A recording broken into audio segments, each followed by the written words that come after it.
সূরা কাহাফ বেশ বড় একটা সূরা। হয়তো অনেকে কোরআন পড়তে পারে না, পারলেও হয়তো এত বড় সূরা পড়া তার জন্য কষ্টকর। নবীজি আর এক হাদিসের মধ্যে বলেন, যেই ব্যক্তি জুমার দিন সূরা কাহাফের 10 আয়াত, কয় আয়াত জোরে বলেন, আরো জোরে বলেন কয় আয়াত? প্রথম পৃষ্ঠায় 10 আয়াত, এটা এক পৃষ্ঠার চাইতেও কম। নবীজি বলেন 10 আয়াত যে তিলাওয়াত করবে, আল্লাহ তাআলা ওই ব্যক্তিকে দাজ্জালের ফিতনা থেকে হেফাজত করবে। এই আমলটা আমাদের জন্য সর্বোচ্চ গুরুত্ব সহকারে করা দরকার। বুজুর্গানে দিন বলেন, এই আমলটা এতটা গুরুত্ব বানানো দরকার, বেঁচে থাকার জন্য শ্বাস প্রশ্বাস যেমন জরুরি, এই আমলটা আমরা ওই রকম জরুরি বানায় নিব। কেন? বুজুর্গানে দিন বলেন, দাজ্জাল হঠাৎ করে চলে আসবে না।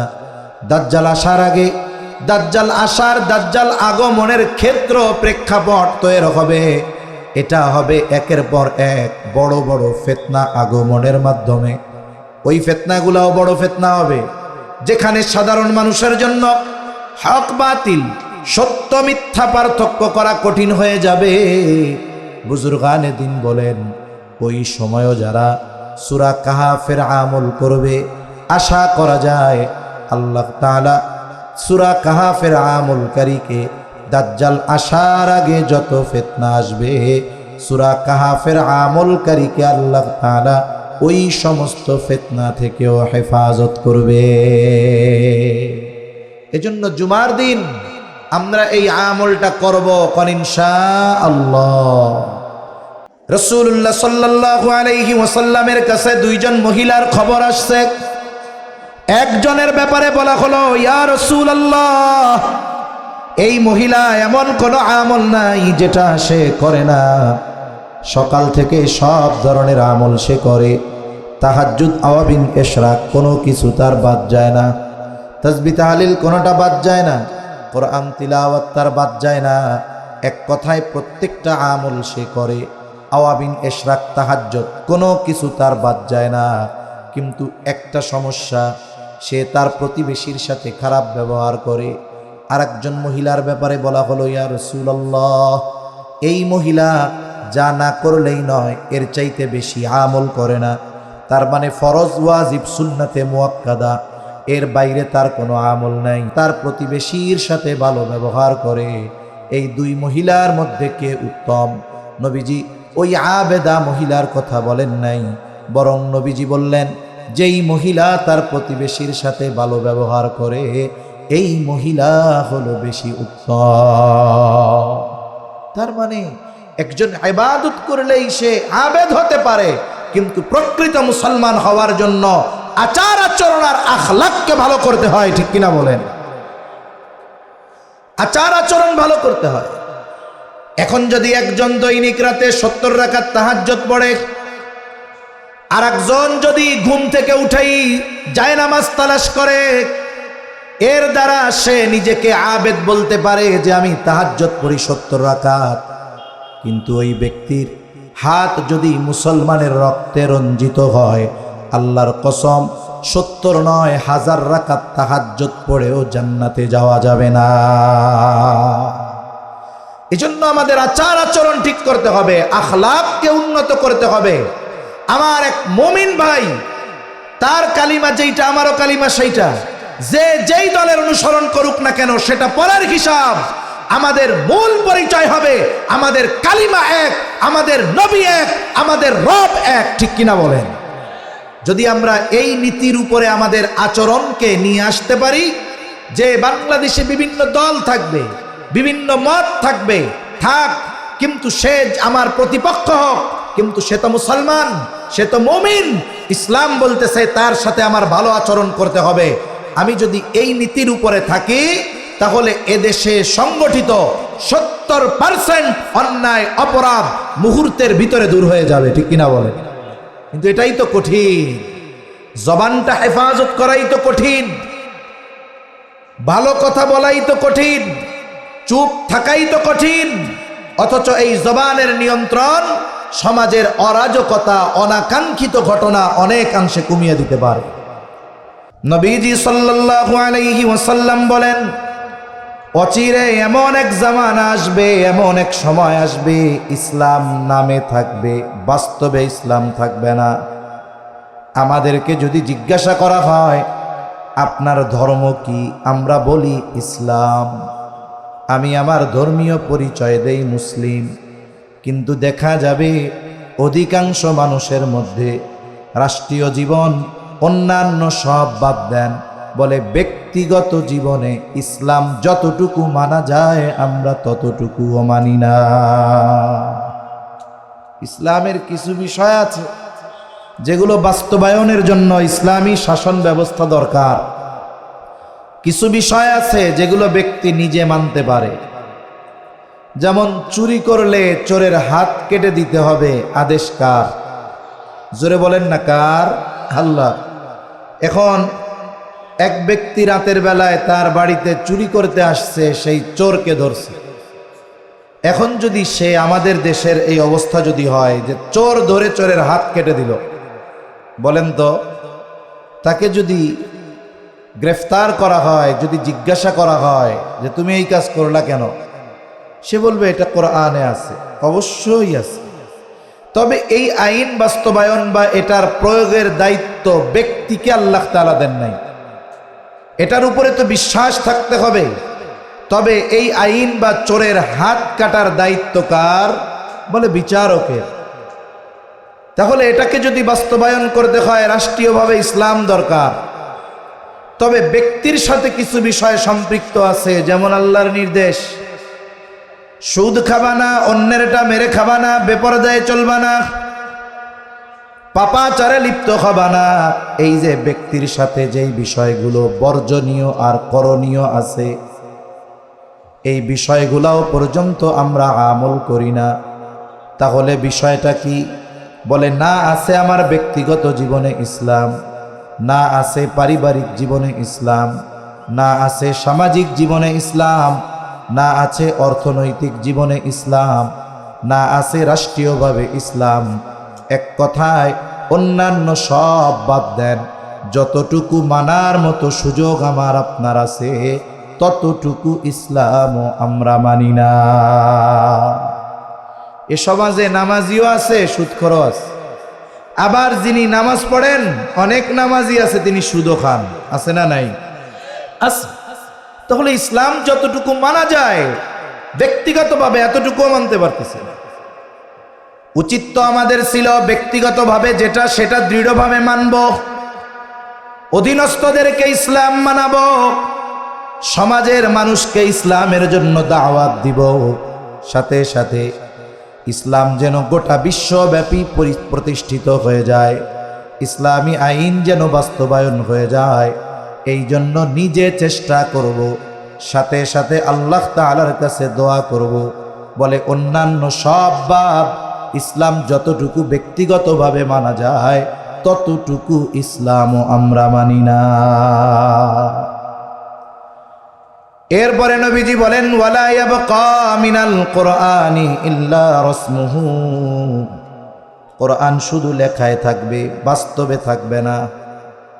আমরা অনেকে মনে করি কোরআন শুধু তিলাওয়াতের কিতাব। না না, কোরআন হলো হুদাল লিল মুত্তাকিন, মুত্তাকিনদের জন্য পথ প্রদর্শক। এটা প্রকৃত ঈমানদার যারা, তাদের জন্য সংবিধান। এখন তো বাস্তব জীবনে আমলে কোরআন নাই, কোরআনের আইন নাই। একটা সময় তো কমপক্ষে তিলাওয়াত ছিল, এখন তো কোরআনের তিলাওয়াতও নাই। আমরা ছোটবেলায় গ্রামের মধ্যে দেখছি, ওই সময়টাতে বাড়িতে কারেন্ট ছিল না, মোবাইল ছিল না, টেলিভিশন, ইন্টারনেট ছিল না। মানুষেরা এশার নামাজের পরপর তাড়াতাড়ি ঘুমায় যাইত। সুবহ সাদিকের অনেক আগে ঘুম ভেঙে যাইত। ঘুম থেকে উঠে আগে নারীরা উঠান বাড়ি ঝাড়ু দিয়ে কমপ্লিট করে ফেলত। এখনো সুবহ সাদিকের বাকি আছে আধা ঘন্টা। এবার বাড়ির পুরুষদেরকে ঘুম থেকে জাগিয়ে তোলা হতো। বাড়ির মুরব্বী যারা, নারী পুরুষ উভয়ে তাহাজ্জুদের সালাতে দাঁড়ায়া যাইত। ইতিমধ্যে মসজিদের মিনার থেকে আজানের আওয়াজ। মহিলারা জায়নামাজেই আছে, তারা তাদের নামাজ, ফজরের নামাজ আগে আগে পড়ে নিত, আর পুরুষেরা বাড়ির অন্যান্য যাদের উপরে নামাজ ফরজ তাদেরকে ডাক দিত, মসজিদে নিয়ে যাইত। আমাদের মনে আছে ছোটবেলায় ওই সময়টাতে কোরআন নিয়ে যে কায়দা পড়ে, কায়দা নিয়ে ফজরের নামাজের উদ্দেশ্যে মসজিদে চলে যাইতাম, আর নামাজের পরে দীর্ঘ সময় মক্তবে পড়ে এরপরে বাড়িতে ফিরতাম। যেহেতু আজানের পরে 40-45 মিনিট সময় আছে, 40-45 মিনিট সময়, ওই ফাঁকে মহিলাদের নামাজও হয়ে যাইত, তাসবিহ তাহলিল কোরআন তিলাওয়াত হয়ে যাইত। এবার বাড়ির বড় পুরুষেরা ফিরে আসতো বাড়িতে, আর ছোট বাচ্চারা যারা তারা মসজিদে মক্তবে পড়তো, আর মহিলারা তিলাওয়াত শেষ, তাসবিহ তাহলিল শেষ, এইবার বাড়িতে পুরুষদের আগমনের অপেক্ষায় করতো হালকা নাস্তা নিয়ে। পুরুষেরা যখন বাড়ি আসতো, হালকা নাস্তার পর মহিলারা ঘরের অন্যান্য কাজে ব্যস্ত হয়ে যাইত, আর প্রত্যেকটা বাড়ির পুরুষেরা কেউ বা বারান্দায়, কেউ বা কাচারি ঘরে কোরআনুল কারীমের তিলাওয়াত শুরু করে দিত। আপনাদের অঞ্চলে এরকম ছিল? এরকম ছিল না? এখন আসেনি সকালবেলার তিলাওয়াত? তাহলে কোরআনের আমল নাই, কোরআনের তিলাওয়াতও নাই। মাদ্রাসা হেফজখানার কথা ভিন্ন, সে জায়গায় একটা পরিবেশ করতে হয়, কিন্তু মুসলমানদের ঘরগুলা এখন কোরআনের তিলাওয়াত নাই। আফসোসের বিষয়, তিলাওয়াত তো বহুদূর, অনেক জায়গায় দেখা যায় বছরের পর বছর কোরআন পড়ে আছে, ধুলায় মলিন, কোরআন শরীফের যত্নটা পর্যন্ত নাই, কোরআনের প্রতি মুহাব্বত পর্যন্ত নাই। অনেক জায়গায় এই দৃশ্য দেখার দুর্ভাগ্য হয়েছে যে সুন্দর মসজিদ, জারবাতি লাগানো, নিচে মার্বেল, এসি লাগানো, কিন্তু মুসল্লিদের সময় হয় না কোরআন পড়ার। তাকে কোরআন অনেক দিন থাকতে থাকতে ধুলা পড়ে গেছে। একটা সময় এই কোরআনের উপরে টিকটিকি তেলাপোকা পায়খানা করে রাখছে। আফসোস, আমল নাই, তিলাওয়াত নাই। কোরআনের প্রতি যেই মোহাব্বত ভালোবাসা থাকার দরকার, এই মোহাব্বত ভালোবাসাও এখন আমাদের কোরআনের উপরে নাই। যাক, কথা লম্বা হয়ে যাচ্ছে। কথা হলো, আল্লাহর নবী বলেন কিয়ামত ততক্ষণ পর্যন্ত সংগঠিত হবে না যতক্ষণ না ইলম উঠিয়ে না নেওয়া হবে। আর ইলম আল্লাহ কিভাবে উঠায় নেবেন? আল্লাহ তাআলা বান্দার অন্তর থেকে একসাথে ইলম উঠায় নেবেন না, বরং আল্লাহ তাআলা আলেমদেরকে উঠিয়ে নেওয়ার মাধ্যমে ইলম উঠায় নিয়ে যাবেন। সম্প্রতি নিকট অতীতে আমাদের যেই সমস্ত মুরব্বীরা দুনিয়া থেকে চলে গেছেন, আল্লামা আহমদ শফি রহমাতুল্লাহি আলাইহি, জুনাইদ বাবু নগরী রহমাতুল্লাহি আলাইহি, আব্দুস সালাম চাটগামী রহমাতুল্লাহি আলাইহি, এইভাবে যারা দুনিয়া থেকে চলে গেছেন, তাদের যেই পদ, তাদের যেই দায়িত্ব, সেই দায়িত্বের জায়গা শূন্য পূরণ হয়েছে। যিনি শাইখুল হাদিস ছিলেন, তার জায়গায় আরেকজন শাইখুল হাদিস হয়েছে। যিনি মুহতামিম ছিলেন, তার জায়গায় আরেকজন মুহতামিম হয়েছে। কিন্তু বলুন তো, জুনাইদ বাবু নগরীর পদ পূর্ণ হয়েছে, কিন্তু এখন যিনি ওনার পদে আছেন, দায়িত্বে আছেন, জুনাইদ বাবু নগরী রহমাতুল্লাহি আলাইহির যে ইলম, তার সমপরিমাণ ইলমার তাকওয়া এখন যিনি আছেন তার নাই, এটাই বাস্তব। যিনি এখন আছে উনি যোগ্য, তবে জুনাইদ বাবু নগরী রহমাতুল্লাহি আলাইহির মতো নয়। ওনাদের অবস্থান এই জায়গায়, এখন যারা আছে তাদের অবস্থান এই জায়গায়, বলে এর পরে যারা আসবে তাদের অবস্থান হবে এই জায়গায়। সময়ের সাথে সাথে এটা কমতে থাকবে। একটা সময়ে অবস্থাটা শূন্যের কোঠায় পৌঁছিয়ে যাবে। তখন কোরআন হাদিস থাকবে, বোঝা আর বোঝানোর মতো মানুষ থাকবে না, ওনাদের মতো ইলমার তাকওয়াওয়ালা মানুষ থাকবে না।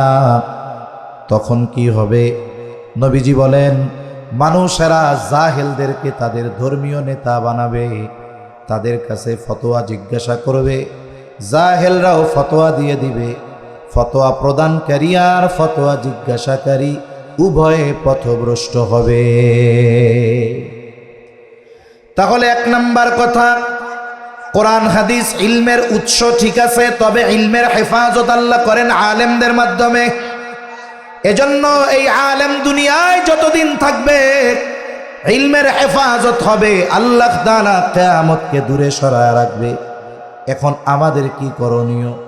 বলে প্রথম বিষয় হলো, যেই সমস্ত উলামায়ে কেরাম দুনিয়ায় আছেন তাদের প্রতি সর্বোচ্চ আন্তরিক ভালোবাসা আর সম্পর্ক রাখা। দ্বিতীয় বিষয় হলো, যেই প্রতিষ্ঠানগুলো ইলমের চর্চা হয়, কোরআন হাদিসের শিক্ষা দেওয়া হয়, আলেম তৈরি করা হয়, ওই প্রতিষ্ঠানগুলোর প্রতি আমাদের সর্বোচ্চ কল্যাণকামী হতে হবে। কারণ আমরা যদি প্রতিষ্ঠানগুলোর প্রতি কল্যাণকামী হই, প্রতিষ্ঠানগুলোর জন্য যদি সহযোগী হই, তাহলে এই প্রতিষ্ঠানগুলোই ইলমের চর্চা জারি থাকবে, আলেম হবে, এদের মাধ্যমে ইলমের হেফাজত হবে। আর এই আলেম যতদিন দুনিয়ায় থাকবে আল্লাহ তাআলা কিয়ামতকে দূরে সরায় রাখবে। দুই নাম্বার, নবীজি সাল্লাল্লাহু আলাইহি ওয়াসাল্লাম বলেন, ওয়াতাকসুরাজ জালাজিলু, কিয়ামতের আগে জালজালা ভূমিকম্প বেড়ে যাবে। 21 শতাব্দীতে ভূমিকম্প বেড়েছে, এটা ভূতত্ত্ববিদদের কথা। ভূমিকম্প কেন হয়? স্বাভাবিকভাবে ভূতত্ত্ববিদ যারা তারা বলেন টেকটনিক প্লেটের নড়াচড়া, ঘর্ষণ, ধাক্কার কারণে, চাপের কারণে ভূমিকম্প হয়। ভূমিকম্প জমিনে সংগঠিত বড় একটি বিপর্যয়। বলে এটা অন্যান্য বিপর্যয়ের মতো নয়। অনেক সময় আপনারা যখন আবহাওয়া, ঝড়ো আবহাওয়া থাকে, দেখা যায় আমাদেরকে আবহাওয়ার পূর্বাভাস দেয় আবহাওয়া অফিস থেকে। কি বলে? একটা নাম দেয় ঘূর্ণিঝড়ের। উপকূলীয় দেশগুলো থেকে প্রতি বছর নাম নির্ধারণ করা হয়, আয়লা, লায়লা, সিডর, এগুলোর নাম, যে এগুলো এক একটা দেশ এক একটা নাম দেয়। এখন এই বছর ধরেন যাদের নাম দেওয়ার দায়িত্ব তারা একটা নাম দিছে। এই ঘূর্ণিঝড়টা কোথায় আছে? বলে উপকূল থেকে 500 কিলোমিটার দক্ষিণে আছে। এরপরে বলে যে আগামীকাল সকাল 6টা নাগাদ এটা উপকূল অতিক্রম করতে পারে। উপকূলে বসবাসকারীদেরকে নিরাপদে সরিয়ে নিতে বলা হয়েছে। সমুদ্র বন্দরগুলোকে 7 নম্বর বিপদ সংকেত দেখাতে বলা হয়েছে। আর মাছ ধরার নৌকা ট্রলারগুলোকে উপকূলে থাকতে বলা হয়েছে। এই যে একটা পূর্বাভাস দিল, এটা অবস্থান, বাতাসের গতি আর বাতাসের দিক নির্ণয় করে বলা হয় যে আগামীকাল সকাল 6টা নাগাদ এটা উপকূল অতিক্রম করতে পারে। একটা সম্ভাবনা দেওয়া যায়। বাতাসের গতি আর দিক, এই দুইটা বিষয়কে সামনে রেখে। তবে ভূমিকম্প এমন এক মুসিবত, বলে যেই মুসিবত হওয়ার 1 সেকেন্ড আগেও দুনিয়ার কেউ পূর্বাভাস দেওয়ার ক্ষমতা রাখে না। তাহলে ভূমিকম্প কেন হয়?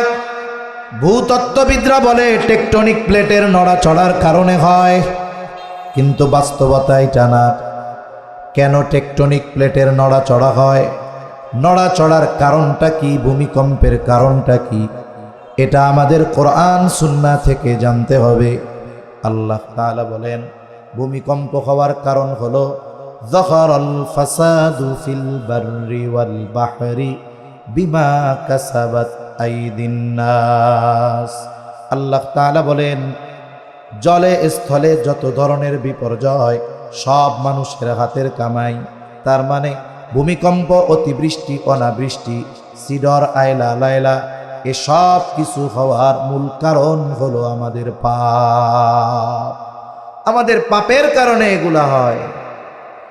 আল্লাহ তাআলা যেই পরিমাণ পাপ আমরা করি ওই পরিমাণ শাস্তি আল্লাহ তাআলা দেন না, ওই পরিমাণ আযাব গজব আল্লাহ তাআলা দেন না।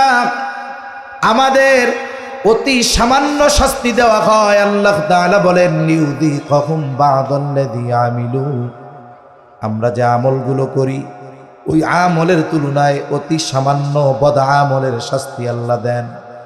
এর ফলশ্রুতিতে কি হয়? বলে সিডরের মতো বিপর্যয় হয়। এর ফলশ্রুতিতে কি হয়? বলে 5.7 মাত্রার মতো ভূমিকম্প হয়। এই ভূমিকম্পের সময় যারা ঢাকা শহরে ছিল, কয়েক সপ্তাহ আগে যেই ভূমিকম্প হলো জুমার দিন, কেমন যেন ছাদ ভেঙে পড়তেছে, খাটগুলো কাঁপতেছে।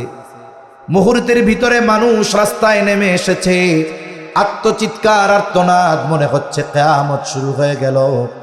কি অবস্থা! আল্লাহ তাআলা এই যে শাস্তি দিলেন, এটা আমাদের ধ্বংস করে দেওয়ার জন্য দেন নাই। আল্লাহ তাআলা বলেন, কেন আমি তাদেরকে কিছু পাপের শাস্তি আস্বাদন করাই? উদ্দেশ্য কি? কারণটা কি?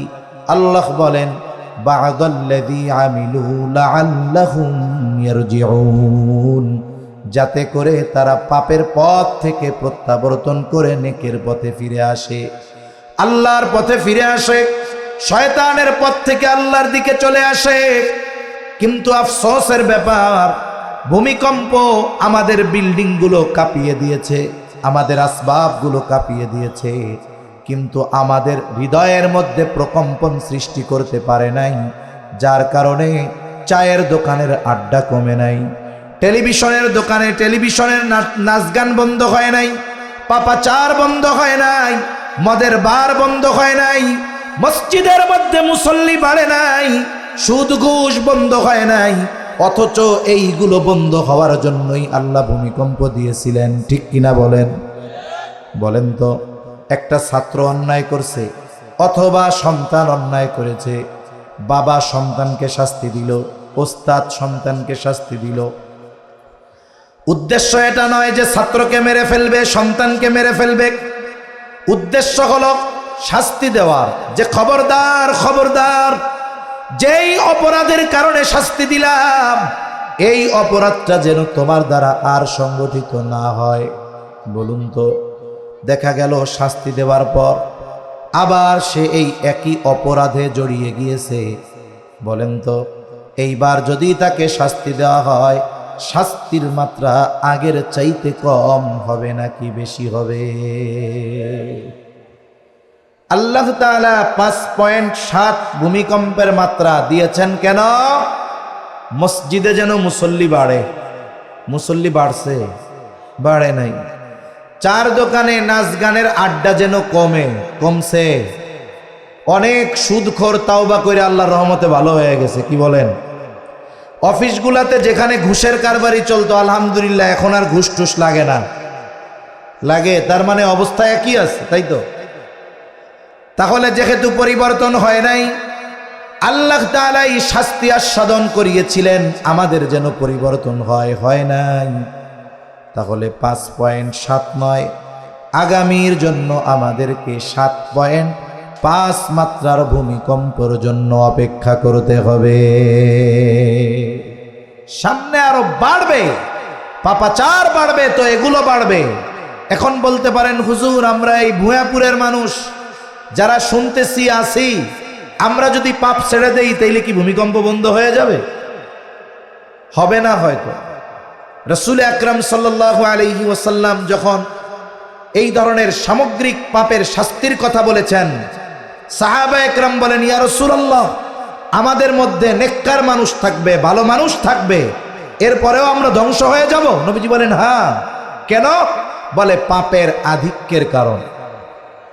পাপ বাড়বে, কিন্তু আমি আপনি যদি পাপ থেকে বেঁচে থাকি আর ওই পাপের আধিক্যের কারণে যদি শাস্তি আসে, আল্লাহ না করুন, ওই শাস্তিতে যদি আমার আপনার মৃত্যু হয়ে যায়, কিয়ামতে আল্লাহর সামনে বলার সুযোগ আছে, ও রব, আমি বেঁচেছিলাম, অধীনস্থদেরকে বাঁচিয়েছিলাম, মানুষদেরকে এই পাপ থেকে ফেরার জন্য নসিহত করেছিলাম, কিন্তু আমার তো এত সামর্থ্য নাই, আমার সামর্থ্যের আলোকে আমি বেঁচে থাকার চেষ্টা করেছি।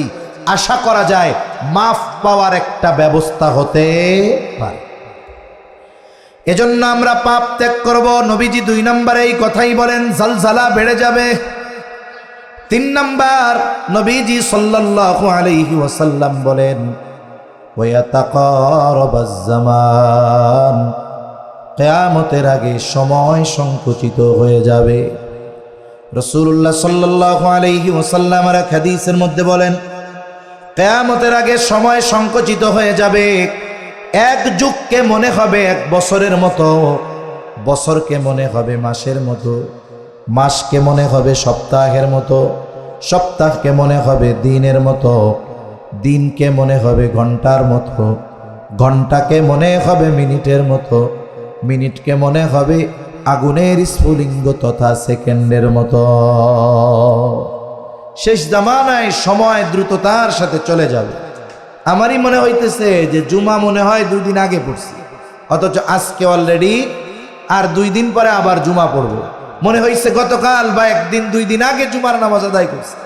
সময়টা দ্রুততার সাথে চলে যাচ্ছে। সময়ের মূল্য নিয়ে জাস্টিস মুফতি তকি উসমানী দামাত বারকাতুহুমুল আলিয়া হযরত এক বয়ানের মধ্যে বলেন, সময়টা হলো রাবারের মতো, রাবারের মতো। মানুষ যদি চায় এই সময়টাকে প্রলম্বিত করতে পারে তার কর্মের দ্বারা, আবার মানুষ তার কর্মের মাধ্যমে সময়কে সংকুচিত বরকত শূন্য করে ফেলতে পারে। একটা উদাহরণ দিয়ে বুঝতে সহজ হবে। মনে করেন এটা 8 ইঞ্চি আছে লম্বা, এটা একটা রাবার 8 ইঞ্চি। এই 8 ইঞ্চি রাবারটা আমি যদি টান দেই 80 ইঞ্চি পর্যন্ত এটা বড় হয়ে যাবে। বলেন তো 80 ইঞ্চি হওয়ার পরে এই রাবারটা কি রাবারই থাকবে না স্বর্ণ হয়ে যাবে? রাবারই থাকবে। ছেড়ে দিলে আবার 8 ইঞ্চি হয়ে যাবে, টান দিলে এটা 80 ইঞ্চি হয়ে যাবে। তাহলে বোঝা গেল যে এই সময়টা রাবারের মতো, কর্মের মাধ্যমে এটাকে প্রলম্বিত করা যায়। আবার অহেতুক আর গোনার কাজ যদি করা হয় তাহলে সময়টা সংকুচিত হয়ে যায়। মুহাদ্দিসিনে কেরাম বলেন, সময় সংকুচিত হয়ে যাবে, এটার দ্বারা মূল উদ্দেশ্য হলো সময় থেকে বরকত উঠে যাবে, বরকত থাকবে না। যার কারণে দেখা যাবে অতি দ্রুততার সাথে সময় চলে যায়। তবে ওই সময়গুলোতেও যারা ভালো কাজে তাদের সময় অতিবাহিত করবে এগুলো বরকতময় হয়ে যাবে। ভালো কাজে সময় বরকত হয়। আর একটা উদাহরণ দিলে বুঝতে সহজ হবে। স্বাভাবিকভাবে আমরা যদি কোনো মসজিদে দৈনিক নামাজ পড়ি আর ইমাম সাহেব যদি মোটামুটি পুরাতন হন, তাহলে মুসল্লিরা ইমামের বেতন বাড়াক আর না বাড়াক, ইমামের ব্যক্তিগত বিষয় সহ তার সমস্ত কিছুর উপরে মুসল্লিদের পিএইচডি করা হয়ে যায়। পিএইচডি কোন বিষয়ে হয়? কয় মিনিট ফজরের নামাজে লাগে, কয় মিনিট জোহরে লাগে, হুজুরে কেমনে হাঁটে, সব পিএইচডি হয়ে যায়। স্বাভাবিকভাবে আমাদের মসজিদগুলাতে আমাদের সামনে অনেক ঘড়ি থাকে, যার ফলশ্রুতিতে মুসল্লিদের একটা টার্গেট হয় যে ইমাম সাহেবের ফজরের নামাজে 10 মিনিট লাগে। উনি যখন 5:50 নামাজে দাঁড়ান, দেখা যায় 5:54 উনি প্রথমবার রুকুতে যান, প্রথম রাকাতের রুকুতে। তা ইমাম সাহেব চিন্তা করলেন যে অন্যান্য দিন 2 পৃষ্ঠা দিয়ে 2 রাকাত পড়াই, আজকে প্রথম রাকাতে 3 পৃষ্ঠা তিলাওয়াত করব। বলেন তো ইমাম সাহেবের প্রথম রাকাতে 3 পৃষ্ঠা নামাজে পড়ানোর অধিকার আছে? তো আছে। মুসল্লিকে কি বলা লাগবে যে আমি আজকে 3 পৃষ্ঠা পড়াবো? এটা বলার দরকার আছে? দরকার নাই।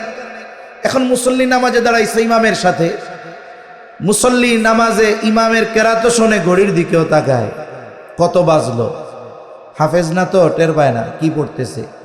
এখন 50 থেকে 54, ইমাম সাহেবের তো 54তে রুকুতে যাওয়ার কথা, কিন্তু রুকুতে তো যায় না। আর কেরাত যে থামাবে এরও কোনো ভাব মনে হইতেছে না, কেরাত চলতেছে। 54 পার হয়ে 55, এবার আর সবর কুলায় না, ধৈর্য কুলায় না। মুসল্লি পেছন থেকে ইমাম সাহেবরে সতর্কতা বাণী দেয়। বলেন তো কেমনে?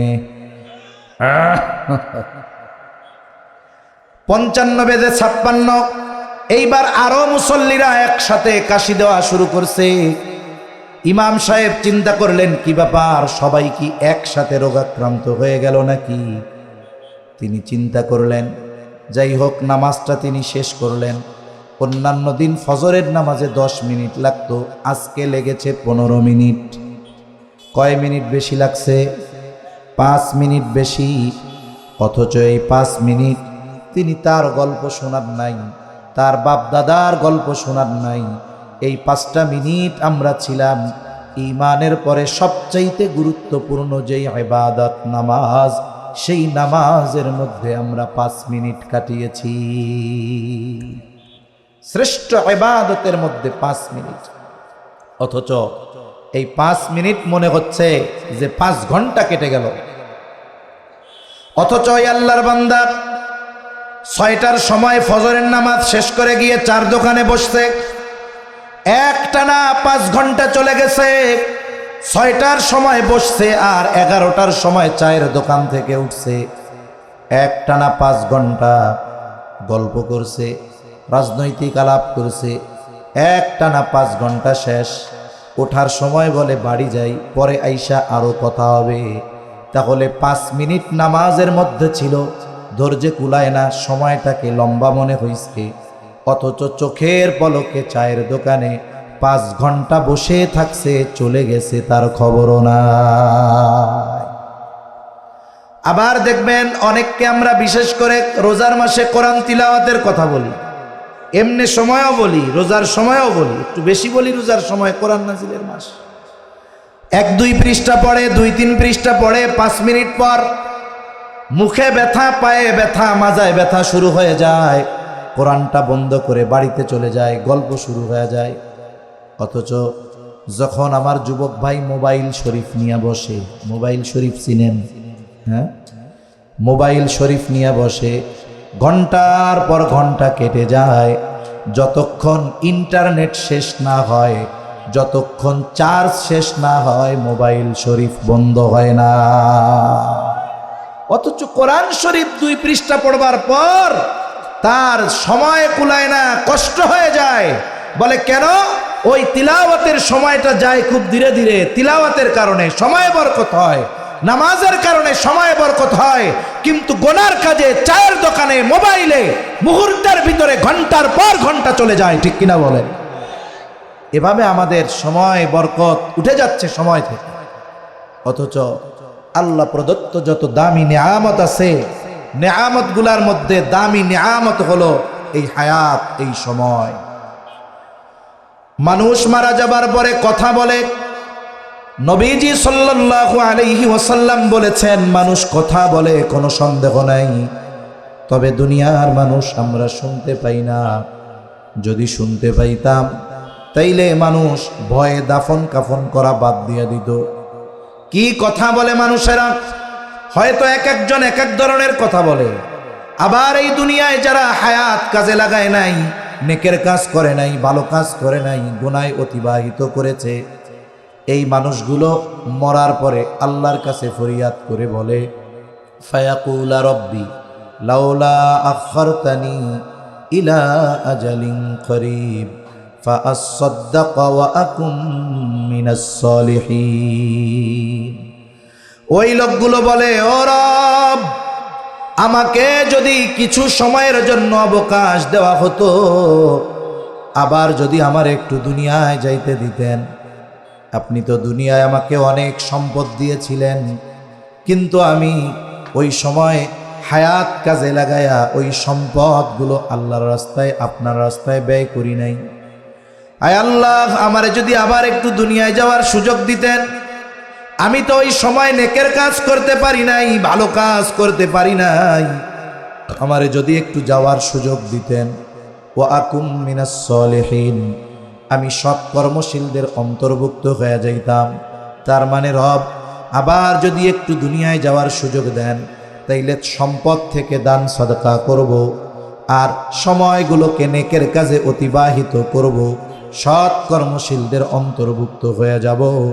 বলেন তো, মৃত্যুর পরে ওই ব্যক্তি হায়াতের সময়ের মূল্য অনুধাবন করে আল্লাহ তাআলার কাছে যতই করুণা আর আবেগের সাথে ফরিয়াদ করুক না কেন, একটা সেকেন্ডের জন্য আল্লাহ পুনরায় তাকে দুনিয়ায় আসার সুযোগ দিবেন নাকি?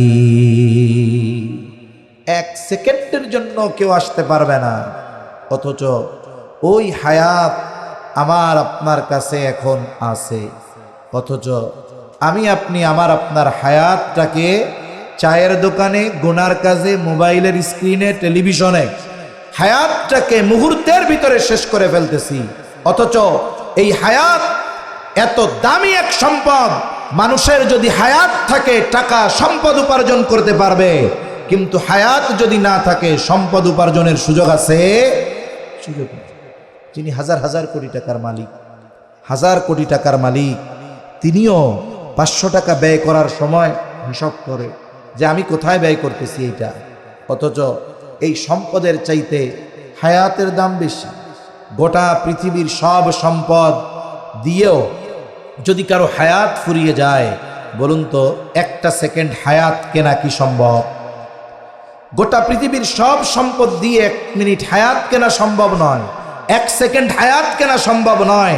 তাহলে এই দামি হায়াত আমরা গুনার মাধ্যমে, পাপের মাধ্যমে বরকত শূন্য করতেছি। যারা আমরা করতেছি, বলেন আমাদের মতো বোকা এই আসমানের নিচে আর কেউ আছে? নাই।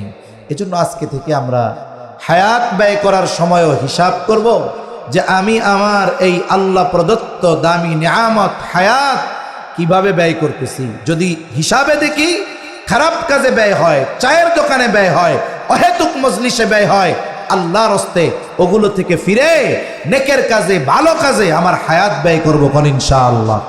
কোনো কাজ নাই, কিছু পারেন না, মসজিদে গিয়ে বসে থাকেন।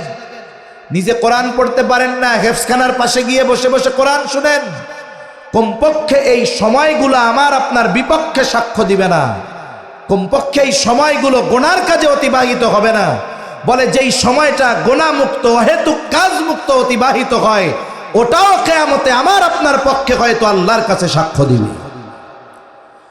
তাহলে নবীজি বলেন ওয়া তাকারাবাজ জামান, কিয়ামতের আগে সময় সংকুচিত হয়ে যাবে। মুহাদ্দিসিনে কেরাম বলেন উদ্দেশ্য হলো বরকত শূন্য হয়ে যাবে। 4 নম্বর, নবীজি সাল্লাল্লাহু আলাইহি ওয়াসাল্লাম বলেন ওয়া তাযহারুল ফিতান, এখানে মূল উদ্দেশ্য হলো দাজ্জালের ফিতনা। দাজ্জালের ফিতনা এই উম্মতের জন্য সবচাইতে বড় ফিতনা। নবীজি সাল্লাল্লাহু আলাইহি ওয়াসাল্লাম উম্মতের প্রতি বড় রহম দিল, আমল শিখিয়ে দিয়েছেন কেমন করে দাজ্জালের ফিতনা থেকে এই উম্মত বাঁচতে পারে। নবীজি জানিয়ে দেন, যদি কেউ জুমার দিন সূরা কাহাফ তিলাওয়াত করে, আল্লাহ তাআলা ওই তিলাওয়াতকারীকে দাজ্জালের ফিতনা থেকে হেফাজত করবে। সূরা কাহাফ বেশ বড় একটা সূরা। হয়তো অনেকে কোরআন পড়তে পারে না, পারলেও হয়তো এত বড় সূরা পড়া তার জন্য কষ্টকর। নবীজি আর এক হাদিসের মধ্যে বলেন, যেই ব্যক্তি জুমার দিন সূরা কাহাফের 10 আয়াত, কয় আয়াত জোরে বলেন, আরো জোরে বলেন কয় আয়াত? প্রথম পৃষ্ঠায় 10 আয়াত, এটা 1 পৃষ্ঠার চাইতেও কম।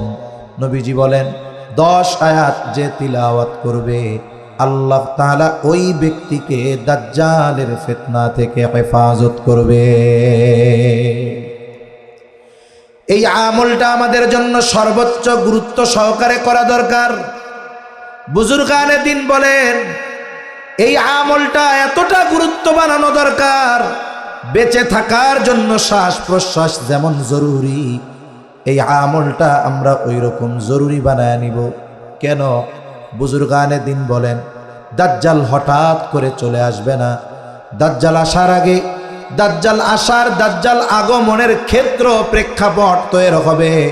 এটা হবে একের পর এক বড় বড় ফিতনা আগমনের মাধ্যমে। ওই ফিতনাগুলোও বড় ফিতনা হবে, যেখানে সাধারণ মানুষের জন্য হক বাতিল, সত্য মিথ্যা পার্থক্য করা কঠিন হয়ে যাবে। বুজুর্গানে দিন বলেন ওই সময়ও যারা সূরা কাহাফের আমল করবে, আশা করা যায় আল্লাহ তাআলা সূরা কাহাফের আমলকারীকে দাজ্জাল আসার আগে যত ফিতনা আসবে, সূরা কাহাফের আমলকারীকে আল্লাহ তাআলা ওই সমস্ত ফিতনা থেকেও হেফাজত করবে।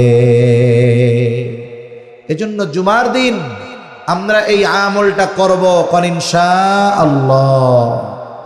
আপনি পারেন না, আপনি যদি আপনার মসজিদের ইমাম সাহেবকে বলেন যে হুজুর ফিতনা, ফিতনার জামানা, ফিতনা থেকে তো বাঁচতে মন চায়, তবে নবীজি যে আমলটা শিখাইছে তো পারি না।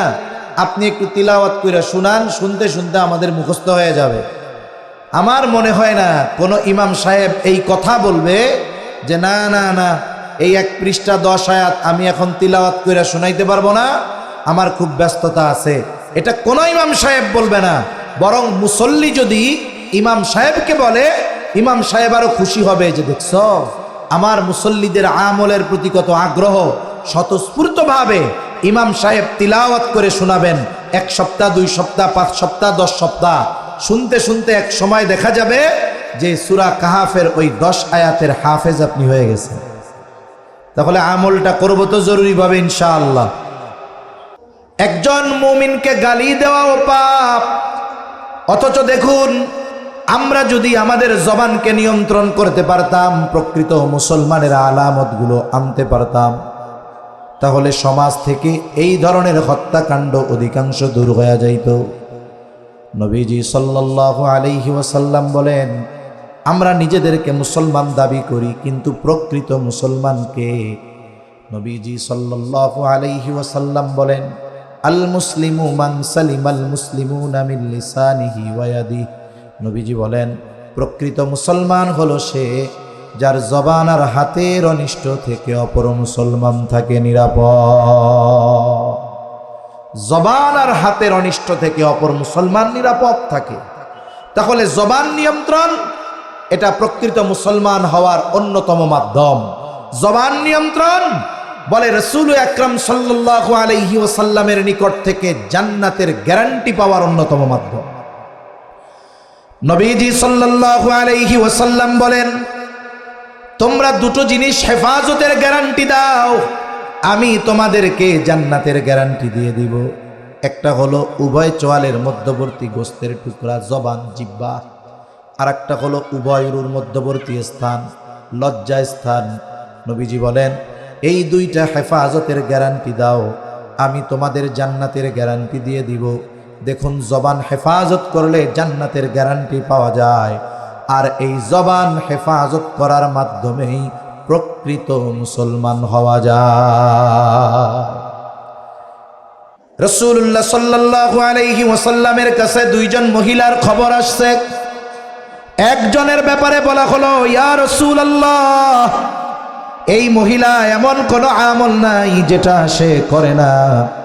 সকাল থেকে সব ধরনের আমল সে করে, তাহাজ্জুদ, আওয়াবিন, ইশরাক কোনো কিছু তার বাদ যায় না। তাসবিহ, তাহলিল কোনোটা বাদ যায় না। কোরআন তিলাওয়াত তার বাদ যায় না। এক কথায় প্রত্যেকটা আমল সে করে। আওয়াবিন, ইশরাক, তাহাজ্জুদ কোনো কিছু তার বাদ যায় না। কিন্তু একটা সমস্যা, সে তার প্রতিবেশীর সাথে খারাপ ব্যবহার করে। আরেকজন মহিলার ব্যাপারে বলা হলো, ইয়া রাসূলুল্লাহ, এই মহিলা যা না করলেই নয়, এর চাইতে বেশি আমল করে না। তার মানে ফরজ, ওয়াজিব, সুন্নাতে মুআক্কাদা, এর বাইরে তার কোনো আমল নাই। তার প্রতিবেশীর সাথে ভালো ব্যবহার করে। এই 2 মহিলার মধ্যে কে উত্তম? নবীজি ওই আবেদা মহিলার কথা বলেন নাই, বরং নবীজি বললেন, যেই মহিলা তার প্রতিবেশীর সাথে ভালো ব্যবহার করে, এই মহিলা হলো বেশি উত্তম। তার মানে একজন ইবাদত করলেই সে আবেদ হতে পারে, কিন্তু প্রকৃত মুসলমান হওয়ার জন্য আচার আচরণ আর আখলাককে ভালো করতে হয়। ঠিক কিনা বলেন? আচার আচরণ ভালো করতে হয়। এখন যদি একজন দৈনিক রাতে 70 রাকাত তাহাজ্জুদ পড়ে, আর একজন যদি ঘুম থেকে উঠেই জায়নামাজ তালাশ করে, এর দ্বারা সে নিজেকে আবেদ বলতে পারে যে আমি তাহাজ্জুদ পড়ি 70 রাকাত। কিন্তু ওই ব্যক্তির হাত যদি মুসলমানের রক্তে রঞ্জিত হয়, আল্লাহর কসম 70 নয় 1000 রাকাত তাহাজ্জুদ পড়েও জান্নাতে যাওয়া যাবে না। এজন্য আমাদের আচার আচরণ ঠিক করতে হবে, আখলাককে উন্নত করতে হবে। আমার এক মুমিন ভাই, তার কালিমা যেইটা, আমারও কালিমা সেইটা। যে যেই দলের অনুসরণ করুক না কেন, সেটা পরের হিসাব। আমাদের মূল পরিচয় হবে আমাদের কালিমা এক, আমাদের নবী এক, আমাদের রব এক। ঠিক কিনা বলেন? যদি আমরা এই নীতির উপরে আমাদের আচরণকে নিয়ে আসতে পারি, যে বাংলাদেশে বিভিন্ন দল থাকবে, বিভিন্ন মত থাকবে, থাক, কিন্তু সে আমার প্রতিপক্ষ হোক, কিন্তু সে তো মুসলমান, সে তো মুমিন। ইসলাম বলতেছে তার সাথে আমার ভালো আচরণ করতে হবে। আমি যদি এই নীতির উপরে থাকি তাহলে এদেশে সংগঠিত 70% অন্যায় অপরাধ মুহূর্তের ভিতরে দূর হয়ে যাবে, ঠিক কিনা বলে? কিন্তু এটাই তো কঠিন, জবানটা হেফাজত করাই তো কঠিন, ভালো কথা বলাই তো কঠিন, চুপ থাকাই তো কঠিন।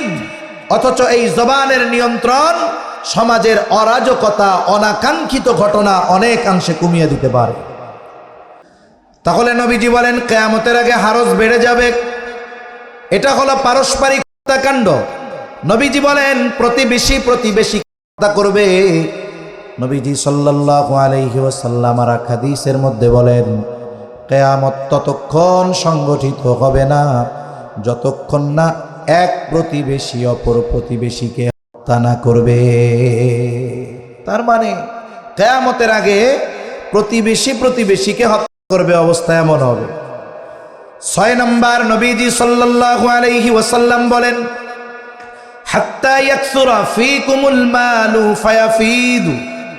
কিয়ামত ততক্ষণ পর্যন্ত সংগঠিত হবে না যতক্ষণ না মানুষের মাল সম্পদ উপচিয়ে না পড়বে। এই অবস্থা কখন হবে? মুহাদ্দিসিনে কেরাম বলেন এটা হবে ঈসা আলাইহিস সালামের পুনরাগমনের পর। তিনি দুনিয়ায় পুনরায় আসবেন, দাজ্জালকে হত্যা করবেন। ওনার উপরে এক কিতাব নাজিল হয়েছিল ইনজিল। তিনি ইনজিলের দাওয়াত দিবেন না, তিনি খ্রিস্ট ধর্মের দাওয়াত দিবেন না, তিনি দাওয়াত দিবেন কোরআনের, তিনি দাওয়াত দিবেন ইসলামের। দাজ্জালকে হত্যা করার পর তিনি দিন প্রচারে মনোনিবেশ করবেন এবং ইসলামকে আল্লাহ তাআলা পৃথিবীর আনাচে কানাচে পৌঁছায়া দিবে। পৃথিবীর আনাচে কানাচে পৌঁছায়া দিবে আল্লাহ তাআলা ইসলামকে। পরিস্থিতি এমন হবে, আল্লাহর ওয়াদা ওয়ালাউ আন্না আহলাল কুরা আমানু ওয়াত্তাকাউ লাফাতাহনা আলাইহিম বারাকাতিম মিনাস সামাই ওয়াল আরদ। আল্লাহ তাআলা বলেন যদি ওই জনপদের অধিবাসীরা ঈমান আনে আর মুত্তাকি হয়ে যায় তাহলে অবশ্যই আমি তাদের জন্য আসমান এবং জমিনের বরকতের দরজাগুলো খুলে দিব। ওই সময়টাতে গোটা পৃথিবীতে একজন বেঈমান থাকবে না, একজন মুনাফিক থাকবে না।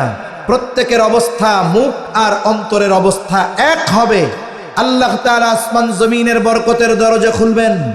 মানুষের এত সম্পদ হবে যে সম্পদ উপচিয়ে পড়বে। পৃথিবী খুঁজে এমন একজন মানুষ পাওয়া যাবে না যেই মানুষটা অভাবে আছে। তখন মানুষের মন চাইবে যে সে একটু সাদকা করবে, কিন্তু আফসোস মানুষ তো প্রত্যেকেই সম্পদওয়ালা। গোটা পৃথিবীতে একজন মানুষও খুঁজে পাওয়া যাবে না দান সাদকা নেওয়ার মতো। নবীজি বলেন এই 6টি বিষয় যতক্ষণ সংগঠিত না হবে ততক্ষণ পর্যন্ত কিয়ামত সংগঠিত হবে না। وقال رسول الله صلى الله عليه وسلم لا تقوم الساعة حتى يقبض العلم وتكثر الزلازل ويتقارب الزمان وتظهر الفتن وتكثر الحرج وهو القتل حتى يكثر فيكم المال فيفيض أو كما قال النبي صلى الله عليه وسلم صدق الله العلي العظيم وصدق رسوله النبي الكريم ونحن على ذلك لمن الشاهدين والشاكرين والحمد لله رب العالمين. سبحانك لا علم لنا إلا ما علمتنا إنك أنت العليم الحكيم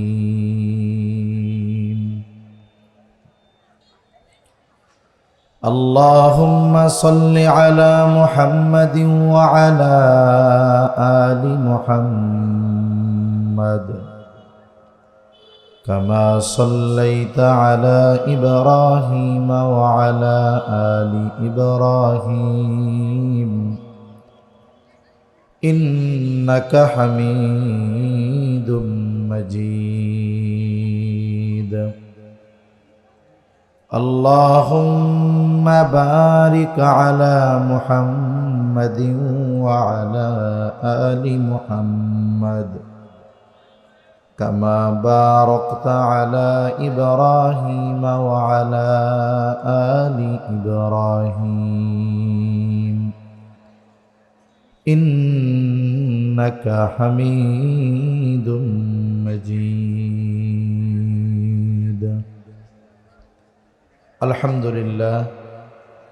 ঐতিহ্যবাহী টাঙ্গাইল জেলার অন্তর্গত ভূঁইয়াপুর থানাধীন আসাদুজ্জামান খান দারুল উলুম মাদ্রাসার হিফজ সমাপনকারী ছাত্রদের পাগড়ি প্রদান উপলক্ষে ৩৬তম ২ দিনব্যাপী ওয়াজ মাহফিলের সমাপনী দিবসের সম্মানিত শ্রদ্ধেয় সভাপতি মুফতি শহীদুল ইসলাম ভূঁইয়াপুরী সাহেব, ইমাম ও খতিব, ভূঁইয়াপুর কেন্দ্রীয় জামে মসজিদ টাঙ্গাইল। প্রধান অতিথি, বিশেষ অতিথিবৃন্দ সহ সম্মানিত শ্রদ্ধেয় ওলামায়ে কেরাম, সামনে উপস্থিত মুরব্বিয়ানে কেরাম, সমবয়সী যুবক বন্ধু, স্নেহের ছোট ভাই, মাইকের আওয়াজ যত দূরে যায় নিজ নিজ স্থানে অবস্থানরতা সম্মানিতা শ্রদ্ধা মা ও বোন, আল্লাহ তাআলার দরবারে অগণিত শুকর যে মহান মালিক বিজ্ঞ ওলামা হজরতদের জবানে খুবই গুরুত্বপূর্ণ কথা শ্রবণ করবার সেই ধারাবাহিকতায় আমাকেও কিছু কথা আপনাদের খেদমতে বলার সুযোগ যে মহান মনিব দান করেছেন, সে মহান মনিবকে খুশি করার জন্য মোহাব্বতের সাথে অন্তর থেকে জবান খুলে কালিমাতুশ শুকর পাঠ করি আলহামদুলিল্লাহ। অগণিত দুরূদ ও সালাম সৈয়দুল আম্বিয়া, আশরাফুল আম্বিয়া, খাতামুল আম্বিয়া, ইমামুল মুরসালিন, রহমাতুল লিল আলামিন মুহাম্মদুর রাসূলুল্লাহ সাল্লাল্লাহু আলাইহি ওয়াসাল্লামের উপর। এই অপারেটর ভাই একটু এদিকে আসেন। আমি আপনাদের খেদমতে পবিত্র কোরআনুল কারীমের অন্যতম প্রসিদ্ধ একটি সূরা, সূরা লোকমানের সর্বশেষ আয়াত ও রাসূল আকরাম সাল্লাল্লাহু আলাইহি ওয়াসাল্লামের অগণিত হাদিস থেকে একটা হাদিস পাঠ করেছি। আল্লাহ তাআলার কাছে তৌফিক চাই, আল্লাহ তাআলা কিছু কথা বলার তৌফিক দেন, যে কথাগুলো আমাদের সবার দুনিয়া এবং আখিরাতের জন্য কল্যাণকর হবে। সকলে জবান খুলে বলি আমিন। সম্মানিত উপস্থিতি, এই দুনিয়াতে আমরা কেউ চিরদিন থাকব না। দুনিয়া থেকে আমাদের সবার চলে যেতে হবে এবং এই চলে যাওয়াটাই যে শেষ এমনটাও নয়, বরং আল্লাহ সুবহানাহু ওয়া তাআলার সামনে আমাদের এই দুনিয়ার কর্মের হিসাব আল্লাহ তাআলার সামনে দেওয়া লাগবে।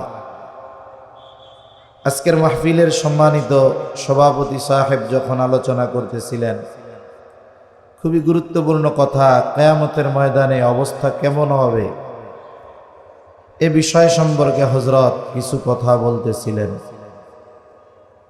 তা কিয়ামত সংগঠিত হবে কোনো সন্দেহ নাই, সন্দেহ আছে? কিয়ামতের উপরে আমাদের সবার বিশ্বাস আছে। ভাই নয়েজটা না হয়, আওয়াজটা ক্লিয়ার করে। কিয়ামতের উপরে আমাদের সবার বিশ্বাস আছে। যদি কেউ কিয়ামত অবিশ্বাস করে সে ঈমানদার বলে গণ্য হবে না। তবে বিশ্বাস সবার আছে, সুদৃঢ় বিশ্বাস নাই। সুদৃঢ় বিশ্বাস আমাদের নাই। বিশ্বাস যদি সুদৃঢ় থাকতো তাহলে আমরা দুনিয়ার মানুষ, আমাদের কর্ম এগুলো সুন্দর হয়ে যাইত। আমরা সবাই কম বেশি জানি যে কিয়ামতের দিন একদল ডান হাতে আর একদল বাম হাতে আমলনামা পাবে। একদল ডান হাতে আমলনামা পাবে, তারা এতটা আনন্দিত হবে যে ডান হাতে আমলনামা পাওয়ার পর মানুষদেরকে বলতে থাকবে যে তোমরা দেখো আমার কিতাব, পড়ো আমার আমলনামা। ফাআম্মা মান উতিয়া কিতাবাহু বিয়ামিনি ফায়াকুলু হাউম ইকরাউ কিতাবিয়া। ডান হাতে আমলনামা পাওয়া ব্যক্তিরা অন্যান্যদের বলবে যে এই যে তোমরা পড়ো আমার আমলনামা। সে ডান হাতে আমলনামা পাওয়ার সাথে সাথে কারণটাও সে উল্লেখ করবে। মূল কারণটা কি? সে বলবে ইন্নী যনানতু আন্নী মুলাকিন হিসাবিয়া। আমি যে আজকে ডান হাতে আমলনামা পেলাম, এটা পাবার মূল কারণ হলো আমি এই ব্যাপারে দৃঢ় ধারণা মানে দৃঢ় বিশ্বাস রাখতাম, ঈমান রাখতাম যে আমাকে আমার কর্মের হিসাবের মুখোমুখি হওয়া লাগবে।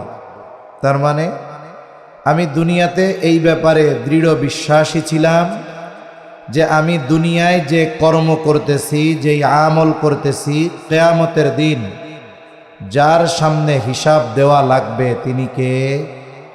আরো জোরে বলেন না কে? আল্লাহ। এই কিয়ামত হবে, আমার আপনার দুনিয়ার কর্মের হিসাব দেওয়া লাগবে। তবে আফসোস, সেই কিয়ামতের ব্যাপারে আমরা বেখবর, আমাদের মধ্যে কোনো চিন্তা নাই। তা সম্মানিত উপস্থিতি, যে আয়াতখানা আপনাদের খেদমতে তিলাওয়াত করেছি, এই আয়াতে আল্লাহ সুবহানাহু ওয়া তাআলা এই গায়েব সম্পৃক্ত 5টি বিষয়ের কথা বলেছেন। এর মধ্যে 1 নম্বরেই আল্লাহ তাআলা কিয়ামতের ব্যাপারে বলেছেন যে নিশ্চয়ই কিয়ামতের ইলম আল্লাহ তাআলার নিকট। তার মানে কিয়ামত কখন সংগঠিত হবে এর সুনির্দিষ্ট সময়ের জ্ঞান, ইলম দুনিয়ার কারো কাছে নাই, একমাত্র কার কাছে? আল্লাহ তাআলার কাছে। রাসূল আকরাম সাল্লাল্লাহু আলাইহি ওয়াসাল্লামের কাছেও এই ইলম নাই, জিবরাইল আলাইহিস সালামের কাছেও নাই। তবে নবীজি সাল্লাল্লাহু আলাইহি ওয়াসাল্লাম কিয়ামতের কিছু আলামতের কথা আমাদের জানিয়ে দিয়েছেন। আমি ওই আলামতগুলোকে সামনে রেখে একটি হাদিস আপনাদের খেদমতে পাঠ করেছি, যেই হাদিসের মধ্যে রাসূলুল্লাহ সাল্লাল্লাহু আলাইহি ওয়াসাল্লাম 6টি বিষয়ের কথা উল্লেখ করেছেন। কয়টা বিষয়? 6টা বিষয়। নবীজি বলেন ওই 6টি বিষয় যতক্ষণ সংগঠিত না হবে ততক্ষণ পর্যন্ত কিয়ামত সংগঠিত হবে না। عن أبي هريرة رضي الله تعالى عنه قال قال رسول الله صلى الله عليه وسلم لا تقوم الساعة حتى يقبض العلم। নবীজি সাল্লাল্লাহু আলাইহি ওয়াসাল্লাম বলেন কিয়ামত ততক্ষণ পর্যন্ত সংগঠিত হবে না যতক্ষণ না ইলম উঠিয়ে না নেওয়া হবে।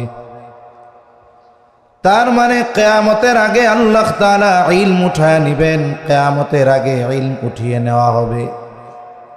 এই বিষয়টাকে সামনে রেখে আমাদের অঞ্চলে গ্রামের মানুষেরা বলা বলি করত যে কিয়ামতের আগে আল্লাহ তাআলা কোরআন হাদিস উঠায় নিয়ে যাবে।